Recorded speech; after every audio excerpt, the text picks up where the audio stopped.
voice of the new generation. No back, no punches. And today we're gonna go over results, upcoming fights, and a couple things that are up in the news.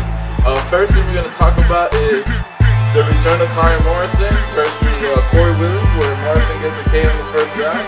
It looks like they put somebody in there for him to get a easy win, get him back into shape. But I guess the controversy is, does he or does he not have AIDS, and should he be fighting? Only the doctor knows. Only him himself knows. Doctor knows. Well, the guy needs to live. He needs to make some money, you know. And somebody's trying to help him out, which is nothing wrong with that either. Of course, he's in the wrong generation of boxing. His generation is be gone a long time ago. But if he needs some money, he can make some money, and someone pays for it. Hey, more power to him. Speaking of making money and getting paid for it, we got Antonio Barrera versus Fredius Rojas, where Barrera comes out with the third round disqualification / win. Right. So we got Barrera coming in there against somebody, I think he was 1-8. And a total mismatch, supposedly, but he ends up getting cut and could possibly jeopardize the fight between him and Amir Khan happening in March. One of those mistakes that people do. And to me, I think he made a huge mistake by fighting this guy here. Like you said, he got a cut somewhere up in his face, and it's going to slow him down for a couple months. Although I believe you said that he's going to be fighting in March still. I would never recommend that. If he won by disqualification because of cut, I believe that although I didn't see the fight, so I'm thinking the cut it was a big one. So I don't see he should not be fighting. I don't think he's going to be allowed to fight. The next one we got is Juan Rango versus Herman in Dojo. 12-round decision by Juan Rango. You got me on that one there. He got me on that one there. Rango, strong guy though. I mean, very strong. He's a strong kid. He got a lot to learn though. He only got one way to fight, and he's coming forward and swinging. He could do a whole lot better if he can set his punches with the jab, which he hardly used it throughout the fight. But he was just trying to kill up all the time. Every time he's swinging, it was a power punch. Swinging for the fences. Yeah, and that's the only thing I like about him. See, if he had fought somebody that had the punch, and he get to be touched, he could be going out too. You know, so if Mr. Cotto, Evangelista Cotto can show him how to use the jab, or in his case he'd be a southpaw. Yeah, southpaw. He gotta use the jab and how to use it and moving to the side. I think he can do a whole lot better. I mean, the guy is strong, man. He is really strong, and he can punch. I agree. And then the final fight, probably the one with the most controversy pre the fight, not during the fight. Antonio Margarito versus Shane Mosley. Shane Mosley winning a 9th round beatdown. What is your thoughts on that, group? I was surprised with that there. I mean, I was expecting, not just me, everyone that knows about boxing was expecting a close fight, a close match. I was going for Margarito. I was going for Shane again. Yeah, you went for Shane. You got me in this one, 2-1, 2-0. Okay, that's good job. we need to write it down somewhere here. So at the end of the year, we can match some numbers and see. But yeah, he what can I say? They find something on his. We'll talk about that later. But let's talk about the fight. Well, Margarito, well, actually, the way I see it was that Mosley, you are a very smart person. You watched the fight. He watched the fight against Cotto Margarito. He learned from Cotto's fight. He knew that to get to Margarito, you got to work the body, which he did perfectly. Okay, using that body down and moving, not just staying there, just quick, fast jab to the body and jab on top. And he was driving Margarito crazy. By the time Margarito blinked his eye, Mosley was not in front of him. So smart fight, beautiful fight. And to the shocked everybody. Except for me. Yeah, and knockout. Oh, that was a shock. That was a shock. That's what I mean by the shock. I mean, I wasn't that shocked that he won the fight because, like I said, it was going to be to me it was going to be a close fight, a really close fight. But what shocked me was that he won by KO. And understandably, I mean, he threw so many punches and he landed so many punches throughout the fight. So that's the only way he could get it was like that, and he did. So our hats off to Shane Mosley for a great, beautiful fight. Outstanding fight. May more fights continue to happen with this level of competition. Moving on, we got upcoming fights. We got Ruslan Shagayev versus Carl Davis Drummond for the WBA Heavyweight Championship. I'm saying Ruslan Shagayev probably by late round KO. What is your? No, I agree with you. I think Shagayev should win this fight, and I don't think it's gonna be by KO though. I think it's gonna be more of a decision. I think it's gonna be by late round. He has to start getting impressive to start making the bigger money. Well, that's the thing. He hasn't impressed nobody yet. Well, this is where it's gonna happen. And I don't think this is gonna happen in this fight. We'll see. But I see him winning though. We got next fight. We got Vic Darchinyan versus Jorge Arce. I'm rolling with Darchinyan by late round knockout or by the close decision. I see Darchinyan winning by KO and 7 to 8 rounds. The reason why is because Arce is moving up in weight, and I don't think he can take the punches at that level there. I don't think. Plus, Darchinyan is a lefty, and he's very difficult to fight. He throws punches in all kind of angles, and Arce is a boxer. He knows how to box. When we put a boxer against somebody that throws punches in all kind of angles, it's very hard to establish your rhythm. Yeah, your rhythm. So I see Darchinyan winning by KO. I see Darchinyan by brute force. Yeah. And then we got a good friend of the show, Nate Campbell versus Ali Fanica. I'm going with Nate Campbell by knockout. Well, even though Fanica is a 6 foot guy, it doesn't tell me much anyway. Campbell is a great boxer. I mean, you know, we love it in this show. It's one of our kids, and I expect Campbell to win this fight. I mean, the only thing I didn't like from Campbell, he was calling somebody else already. But we need to get by this stepstone here, and before we can start calling them other names. But there's nothing wrong with that. I mean, we need to make money, and this is what boxing is all about. I see Campbell winning by decision. And then we got Alfredo Angulo versus Ricardo Mayorga. A good test for Angulo at 154. Mayorga gave a lot of trouble at 154 to no, I think it fight at middleweight actually. Mayorga gave a lot of trouble to Shane Mosley in their last outing, and now Angulo stepping up to fight Mayorga. So I can tell you go for Mayorga, right? To be truthful, I don't know. It's up in the air. Well, let me ask you this question. Ask me. Has Mayorga learned how to box?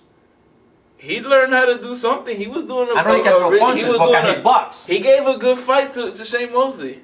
You know what? I'm going with Mayorga because I like Mayorga. I like that he goes in there to fight. He says, I'm going to fight you. He goes in to fight. And I also like Angulo because Angulo does the same thing. He comes in, he's ready to fight, he comes forward. It's going to be a great match. I just like Mayorga because I like Mayorga. Well, you didn't answer my question. Has he learned how to fight? No, he doesn't know how to box. He's losing the box. He doesn't know how to box. He's losing. Angulo by KO. And then the next fight, we got Cintron versus Sergio Martinez. Cintron. Cintron. What can I say about Herman? I'm going with Sergio Martinez by boxing circles around Cintron. And if he gets on the inside, he's going to kill Cintron because apparently Cintron likes to fight on the inside when he can't fight on the inside, when his advantage is to fight from the outside. And that's a great point. I mean, you're right about that. I mean, the way that Cintron can win fights is by establishing his distance. If he can establish a distance, that jab out there, so where he can cross the opponent with the right hand, it's history for Martinez, right? But I don't know, Cintron. I didn't like the fight he had against Margarito. He didn't show much of against what is it? Flores? No. Jesse Resto. Not Resto. Jesse something from Las Vegas. Yeah, from Las Vegas. Okay. He got hit too much on the inside. Yeah, he got hit too much, and he hasn't shown improvement. I mean, everybody know he can punch, but he hasn't shown that improvement of he hasn't shown that he's in the next caliber. Yeah, he doesn't seem like he's taking it to the next level. Exactly. He's stagnant exactly where he's at. The same level, exactly. He hasn't shown anything lately where I can say, well, he has improved a lot. No, he has not. So I guess after this fight, I'll tell you whether he has improved or not. But I go for Cintron because it's a puncher. we shall see. And then news, we got Michael Cassidy saying, I want a piece of Joey Casamayor. I want to avenge my loss. What do you think of that fight? Rightfully so. I mean, He got the style to put a Casamayor on the wheels. Okay? And he did. He put him over. He threw him over the ropes. He did everything he could, but he just got careless. And yeah, if he learned from that fight, he can come back and take out on Casamayor anytime he wants to. I agree. I think in a rematch, it should be more for Caceres, just because I think Joel Casamayor is on the way down, and Caceres is still fresher out of the two. Yeah. But if Joel decides to box and play a smart game plan and get boxing around the ring, that should be a good fight for Joel. Yeah. Moving on to the next one, Manny Pacquiao and Ricky Hatton finally come to terms and are ready to go with their fight. What do you think of that? Smart move. You guys are genius, man. You guys make it happen. I mean, that's the way to go. I mean, everybody wants to see both of you fighting each other. I mean, that's big money, guys. I mean, you guys made the right choice, the right decision, and I'm pretty sure it's going to be a great fight. I mean, I go for Pacquiao, though. I go for Pacquiao. Pacquiao, I got my money on you. We'll talk about that one later, but I'm inclining towards Hatton. We'll talk about that as the fight gets closer. Then we also got fights that possibly be made. We got Zab Judah versus maybe Carlos Quintana. What are your thoughts on that? You know, that's a very interesting fight. Why is it an interesting fight? It is interesting because that's going to be a turning point for both of them. For both? How many turning points does Zab Judah get? He had a turning point with Floyd Mayweather. He had a turning point with Miguel Cotto. He had a turning point with Shane. Did he fight Shane Mosley? No. I don't even remember. His hand. He had a turning point with 101 fight. Claudia. Yeah. He had a turning point with everybody, and every time he has a turning point, he loses. But the thing about what is that? I mean, why is he relevant, and why do people keep putting his name in there like he's big shit? He's not. At this point, at welterweight, he's not relevant at all. The thing you need to look into it is he's making some exciting fights. Let me tell you who he is. Wait. This is before I forget. He is the 2000 version of Obakar in the 90s. Yeah. He is the person that goes, if you want to see how good you are, let's go fight you. If he beats you, you got beat by a decent guy. If you lose to him, you go on to bigger and better things. But that's a good thing. I mean, he can. Well, let me tell you one thing. If Quintana, he's in the line just like he is. All right. He came in one day. He beat Paul Williams. All right, to the punches, and then the next time they come around, he got knocked out in the first round. So now both of them needs to prove something now. I like Judah because he made some good fight now. He made a heck of a good fight against Cotto, all right, at his peak. He made a heck of a good fight against Mosley. He made a heck of a good fight against Mayweather.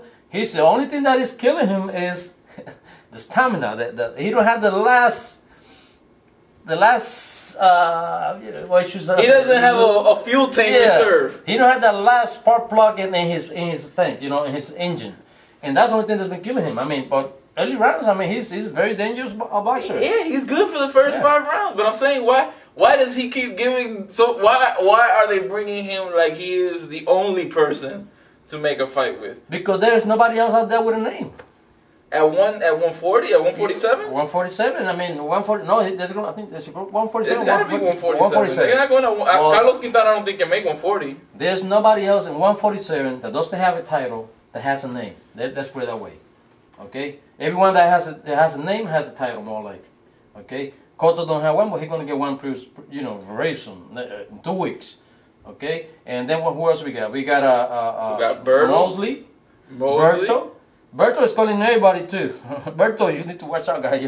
You're not at that level yet. Guy. Okay, but I'm saying if you want to put instead of Zab Judah, why don't you put Luis Collazo versus Carlos Quintana? Why? Just had okay, but no, but I'm saying this isn't a signed deal yet. This is their talking of this fight. Right. Why does Zab Judah always get the call to get these big fights or semi-big fights? Yeah, it's a semi-big fight. It's nothing big. It's a matter of. Either you make it this time, Judah, or you just need to pack it up and go. I mean, that's what we've been saying for the past 3 or 4 fights. Well, we've been saying that. Listen, but you're not understanding, guy. He's making some exciting fights. He's making fights what people want to see. You see, he's the kind of boxer that I like to see him fighting because he goes in and trade punches and he know how to box. Okay, I like to see him fighting. I'm not a big fan. I guess that's my problem. Well, I'm not a fan, but I like to see him fighting. You see? Although in that fight, I'll go for Quintana. Okay. Well, we'll talk about it more when it gets made. Yeah. Another fight being discussed: Jermaine Taylor versus Alan Green. Guru, your thoughts on that fight? Jermaine Taylor. I mean, I'm gonna have to disagree. I'm gonna have to roll with Alan Green. Jermaine Taylor, he boxed. He's a good boxer. I mean, he got a medium rated punch. He's smart, and he proved to everybody against last fight he had against what's his name? The guy that got beat up by the British guy. Taylor. Who did he fight last? I don't even remember. Yeah, of course. Cause he just down the drain. Nobody remember his name no more. I'm not. Yeah. Anyway, but Taylor is. Oh, Lacey. Exactly. Jeff You see Lacey. that? Nobody remembers you, Lacey, already. You see, you've been beaten up by everybody that you name it. Don't even come out about. Oh, man, I still like Lacey. No. Yeah, I'm sorry, Lacey. You're but anyway, Taylor is the man. I mean, I don't see nothing in Green other than he boxed like this, trying to punch and look at his feet like he's gonna punch. The next punch is gonna be a kick. I don't know, but Taylor. I don't know, man. I like Green. Green's got power, and I think he's definitely gonna test the chin of Jermaine Taylor at 168. Why is he looking down all the time when he throw a punch? He goes like, "He losing." Green, are you losing something down there, man? Don't pay no attention to him, Green. I'm rolling with you, Green. We gonna take this fight one. We gonna win this fight. We gonna win this fight, Green. And then the last bit of news, we got hand wrap gate. Oh, where now there's there was allegation from Nassim Richardson saying, "Hey, I saw some stuff fall out of Margarito's gloves." Now you got people debating, well, does this cancel out the other victories that Margarito's had throughout his career? If he did it now when he was a favorite to win, what stops him from doing it when he was an underdog with Cotto or when he was evenly matched supposedly with Cintron at the time? Or Daniel Santos, for that matter. What does this, if allegations are true, or if allegations are false, how does this play out? I mean, already he's been suspended by the California Commission. How does this go? How does this play out for him? I think the California Commission did the right thing. They took those bandage and they investigated and testing them. That's the right thing to do. I feel sorry for Margarito. I don't think Margarito had to do much with this. If anything comes positive on this thing, right? But I think the guy that was working his hand, the bandage, they did know what they're doing. If anything comes in the negative way. If anything comes to light. Yeah. So, yeah, we need to wait and see. I did hear Mr. Cintron says that the only time that he felt some punches is when he fought Margarito. He said before that he'd been punched before and he never felt punches that hard. And not only that, he never got caught until he fought Margarito. He never got caught before. So every time he got hit by Margarito, he got caught on his head or whatever. And the same thing happens with Cotto, because I saw something wrong in that fight. Because Margarito didn't hit Cotto that many times. But every time he touched him, he was cutting him though, and bad. So we need to wait and see. And of course, if they did something wrong, they gotta fit the punishment. We gotta see. The commission will know what to do. I'm gonna have to agree with what Guru says so far. If allegations are true and everything's supposedly to come into light, I think next week everything's supposed to come to light on February 10th. So we'll discuss it again after we get the details. But if it's true what they're saying, hey, that a ban from boxing, a la Panama Lewis or something like that is probably gonna be what's gonna happen to him, and it will be appropriate. Just a tough break for him. I mean, truly, I'm with you. I think if he did fight and they did do something with his raps, I don't think Margarito really knew. He could have. Yeah, I don't think that. I don't. And his character, I don't think it's in his character. Yeah. But everything will come to light in the future, so we will talk about it more in depth then. Till then, it is pound for pound boxing, the voice of the new generation. When we pull back, no punches.